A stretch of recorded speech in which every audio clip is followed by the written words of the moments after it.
Friends, welcome to delta news. Kollipara మండల పరిధిలోని అత్తోటలో శనివారం ఘోర అగ్ని ప్రమాదం జరిగింది.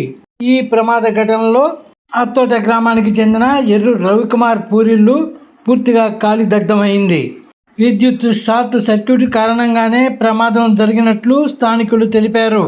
అగ్ని ప్రమాదంలో బీరువా, మంచంతో పాటు ఇంట్లో ఉన్న సామాన్లన్నీ పూర్తిగా కాలిపోయినట్లు స్థానికులు తెలిపారు. సుమారు 50,000 రూపాయల నష్టం వాటిల్లు ఉంటుందని గ్రామస్తులు చెబుతున్నారు. అగ్ని ప్రమాదానికి సంబంధించి ఫైర్ సిబ్బందికి సమాచారం ఇవ్వడంతో అత్తోట చేరుకున్న ఫైర్ సిబ్బంది మంటలార్పినట్లు తెలిసింది.